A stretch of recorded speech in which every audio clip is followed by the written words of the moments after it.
Hi, this is Straff and this is Uvel from the Norwegian black metal band ULVEHYRDE, and you are listening to The Bloodshed with the Vampire on Metal Messiah Radio International, and we like to congratulate Metal Messiah Radio for its 13th anniversary. Hi Straaf, hi Uvel. It's a great pleasure to have you guys here at the Metal Bloodshed with the Vampire on Metal Messiah Radio International. Hi Jacobo. Hi Jacobo, thanks for inviting us. First of all, let me start by congratulate you guys with the new release of ULVEHYRDE debut album, Englemakersken. Yeah, thank you. Thank you.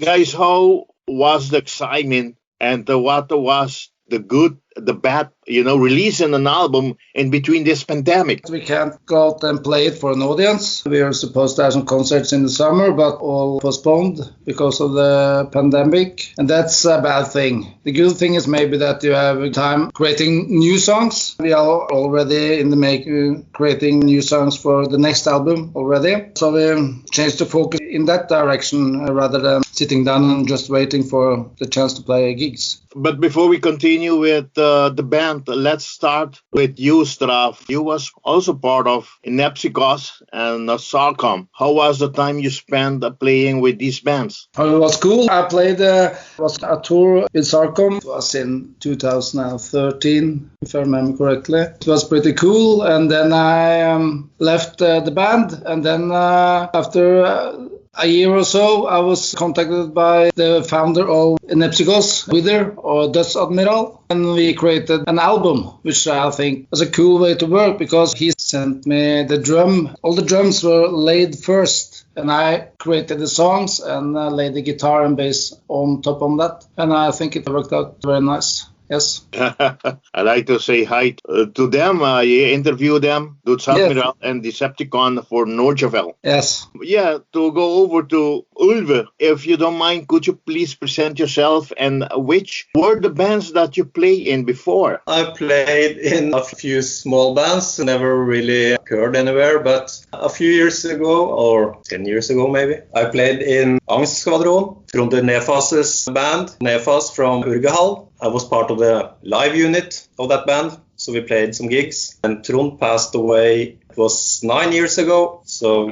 that ended that band. And I also played a few gigs with a band called So Much For Nothing, which is the band of Erik Unsgaard, the frontman of Sarkom. He had a side project, and I played in his live band as well. So. Okay, great. Okay, so we continue. Norse black metal conglomerate ULVEHYRDE is hailing from Hønefoss, Norway, and featuring past and present members from Beastcraft, Vulture Lord, Sarkom, Isvind, Angst Skvadron, and yes, many other bands. How was the band's form, guys, and whom else complete band's current lineup? The current lineup in ULVEHYRDE is now Uvel here and me, Straff. Then we have Brede on vocal. Yeah, Sorath.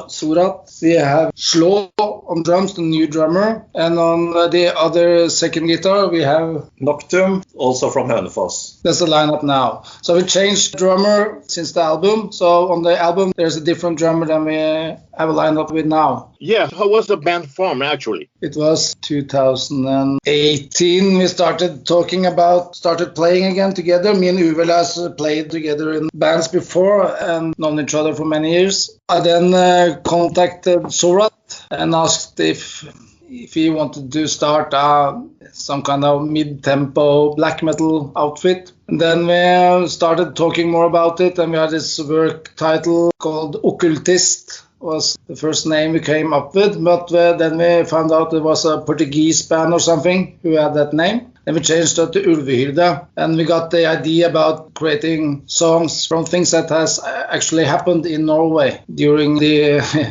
dark 1600 and 1800 in the past in Norway. Okay, the band's debut album, Englemakersken, was released via the Italian label, guys, Dusktone, on April 16, 2021. How was the deal with Dusktone wrapped? How are everything going so far with the label? The deal deal.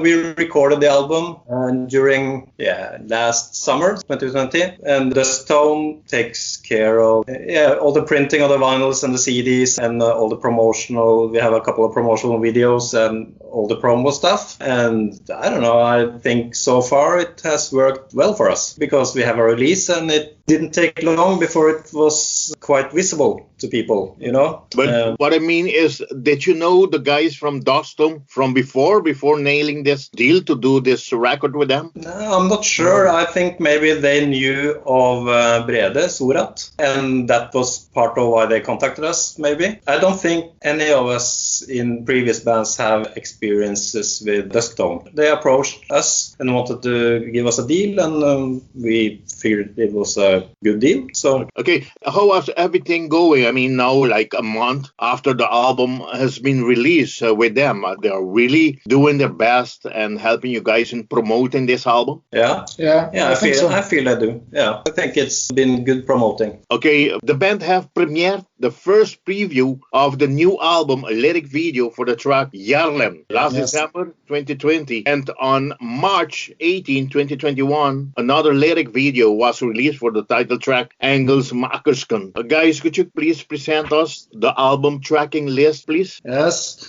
I can start with Jarlen. Jarlen, it's a story of Carl Engelsson from the house of Tandberg in Ringerike. Hønefoss lies in Ringerike. It's the area where we are. He was one of the mightiest persons in Norway, apart from the king. He was sent by the Norwegian government to attack, plunder, and bull the German fleet blockade, but he eventually went after neutral ships and Danish towns along the shores. After the war, once the peace set in, and Alb and his British mercenaries fell out to the king, and he burned the capital. He continued his piracy in Riga until he was captured and killed, broken on the wheel. That's from the first song. The song about Englemakersken is a pretty dark one. It's based upon the story of Anna Martha Johansson, who was responsible for killing 17 over 19 foster care children between 1899 and 1900. Poor people paid her and made her take care of the children until they could reach age of confirmation. Instead, they were killed by neglect, drowning, or strangulation within a year. So it's pretty dark stories that has occurred in Norway. In this band, I think the lyrics are very important. When you listen to it, you hear the vocal is very distinct. Of course, he's singing in Norwegian, but on the album there's an English explanation of what the song's about. Yes. Then you have Dödsuret. It's about the worst mass murder in Norway between the Vikings and modern age. Nils Nilsen Narumsbakken, aka Narumsseie. He takes his brother's axe and walks 5 kilometers across the ice of Randsfjorden to cover up a theft of a silver watch. He slays the 8 people in the household with an axe hammer, the youngest 3 months, and set the house on fire. Yes. Wow, terrible stories. He was executed later by the site of the murder. So yeah, that was the end of him. And then we have a song called Skarpretteren. He was the story of Mathias Flygengren, who moved from Germany to work as an executioner in Norway for 7 years until he went insane and killed his 2-year-old daughter. That was the last thing he did before he went back to his home country. And then the last song on the album, Svartbaekken, is about Kristoffer Nilsen Grindalen, aka Svartbaekken, who was the last person to be executed in peacetime in Norway. He spent 41 of his last 36 years in penal establishments, where 20 were in infamous slaveriet. After being given a lift and fed by the 19-year-old Dahlin, Grindalen ambushed and killed him with his boot axe, dragging the naked body into the woods and fled with his belongings. He was captured following day, still bloody and with a wallet of clothes of Dahlin, and he was beheaded before he could be tried for 2 other murders. His cheap coffin was not allowed through the cemetery gates, but was pushed out of the walls and buried far from the other graves. You see? We have also a song called Likbålet. It's about the church fire in Norway in 1822, where the priest was the first one to escape, while his family was left behind and 113 people were crushed and burned to death. After this, all churches had to have their door turned outwards. This is based upon the book from a friend of ours called Kristoffer Hals Sylseth's book Inferno in Guds House. Guys, I want to thank you very much for describing the album tracking list. You know, there's something very important to hear from you guys self, the context of the album, the themes of the album, and to get to know all these sad stories that happen in the history of Norway. I think it helps to have a certain idea of what the lyrics are about when you hear the music, because I feel like the music is, building around the lyrics. So it fits together. We try to make the music sound and feel right for the lyrics and vice versa. Especially for fans that don't understand, the Norwegian language or even any Scandinavian language, for them to get to know much better what the songs are about. We even set up for a concert in the museum, and we had talked about these ideas, even pushing the importance of the lyrics further. Then we can have pauses between the songs and read up stories from Norway and then play it through after it has been told. But the pandemic came and so it couldn't be pushed through. Okay, talking about this album and talking about the themes it's about, I also want to ask you guys, please share with us, with the audience, about the recording process and what gears have you guys been used by the band for this? We started recording the drums in the rehearsal room, and I just laid some guitar tracks so the drummer could fill in, and he recorded that by himself. And then we went to Mattis. Yeah, that's Malfas from Endesma, who produced the album. Okay. So we went one by one at his studio. I went first and recorded the bass, and then Straff and Noctum recorded the guitars. So it was not a collective thing recording this album. We did it one by one, actually. It was in the early days of the pandemic, or so, just some months into it. So we kept separately, and we didn't have any band practices or something. We just did it one by one, as you will say. Okay, so I guess Sorath was the last one doing the vocals. Yes, and he recorded the vocals at home himself and sent the files to Malfas. Okay, was Malfas also responsible for the mix and master? Yes. Okay, all right, to continue with this interview, Englemakersken is a highly anticipated debut full-length album, and it has been released in different formats. A couple of them are very limited, as I can see. Guys, please tell us, for those that has not buy the album as yet, and how many formats are they still available? Really sure what formats still are available, but we have 2 vinyls, one standard black and one limited gray vinyl. I think the limited vinyl is about 100 pieces or something, and I think they are sold out from Dusktone. And then we have an ordinary CD release and plus wooden box CD, also 100 pieces. I think there might be a few available, perhaps. There's a wooden box with a CD and a patch and a pendant. So it looks really nice. Okay, talking about the wooden box and talks about all these great things available, all these great merch available. How about t-shirts, guys? Yes, we have a few t-shirts. They are not from Dusktone, so they are sold directly from us. And the easiest way would be to find us on Facebook, I guess, and follow the link to Sorath's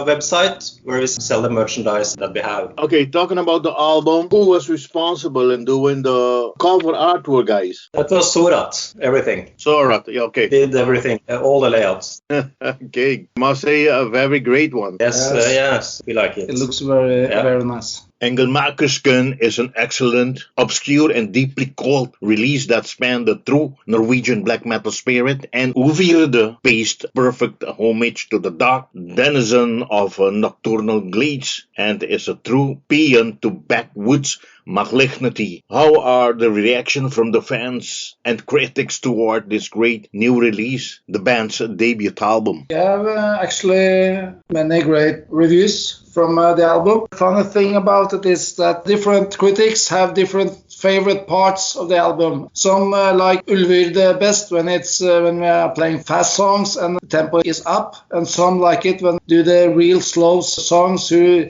is repeatable and it just lays there. And some of the songs that go slow and they repeat themselves is some of the reason why they are so long is because they have a story to tell. And some like the ordinary songs, some like the slow songs better. But we have good reactions on it from both fans and critics. And talking about fans and critics, guys, the band has done first gig that was at Bassist with bands like Vulture Lord and with Sorath of Beastcraft and many more. How was the band received and how was the whole night gone? Well, we were pleasantly surprised by how we were received, actually, because we didn't have many expectations, because this place is a small place and nobody had heard our music before we played the concert. So the place was packed and we had a very good reaction. So we also work and try to make our stage appearance also fit the music and the lyrics,